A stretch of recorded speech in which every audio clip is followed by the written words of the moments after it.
News तक को best digital media news channel category में मिला सिल्वर ट्रॉफी।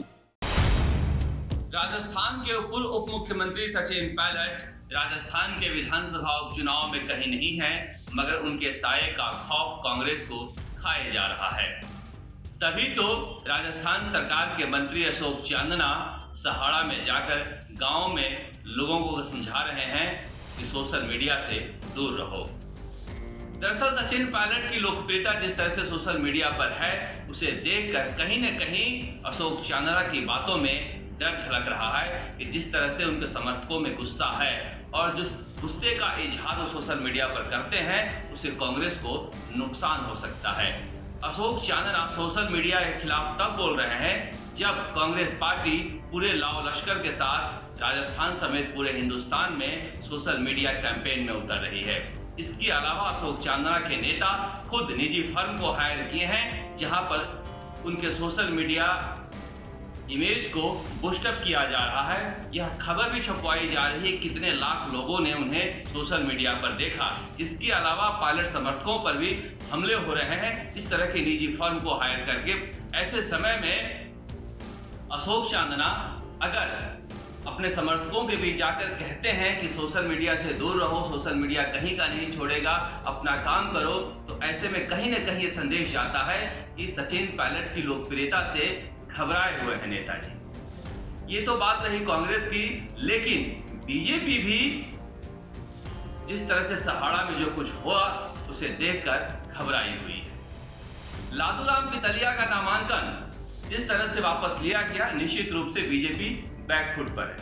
अब लादूराम पितलिया क्या कहते हैं, क्या करते हैं, उनके समर्थक क्या कह रहे हैं, इसकी गूंज सहाड़ा विधानसभा उपचुनाव में सुनाई दे रही है।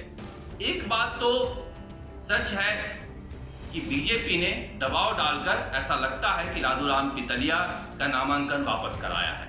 अब ये जो ऑडियो टेप आए हैं उसमें जो नेताजी अमित शाह की दुहाई दे रहे हैं, उस ऑडियो टेप के सुनने के बाद ऐसा लगता नहीं है कि अमित शाह का नाम लेने वाले नेताजी अमित शाह से संपर्क में होंगे या फिर अमित शाह उस नेता के संपर्क में होंगे, लेकिन वो कह रहे हैं कि अमित शाह सब देख रहा है।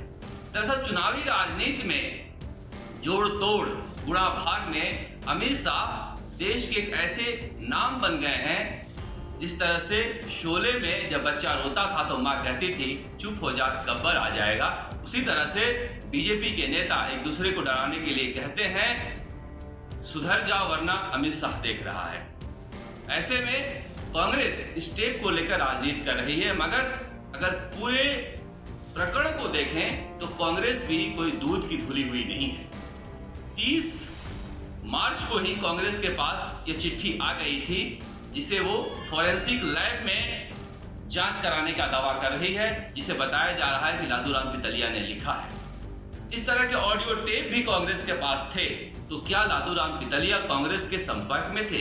क्या बीजेपी से टिकट कटने के बाद कांग्रेस ने लादूराम पितलिया को आगे किया था और उन्हीं के भरोसे कांग्रेस जीतना चाहती थी?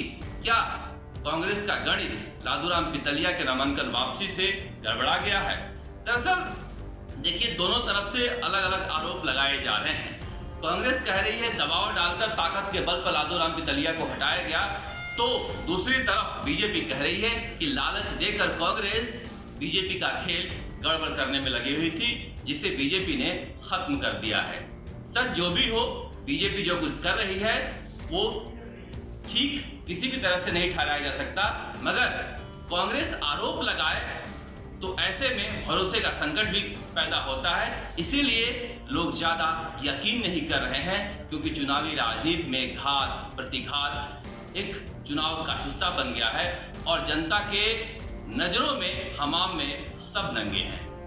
कैमरामैन चेतन के साथ राजस्थान तक के लिए शरद कुमार, जयपुर।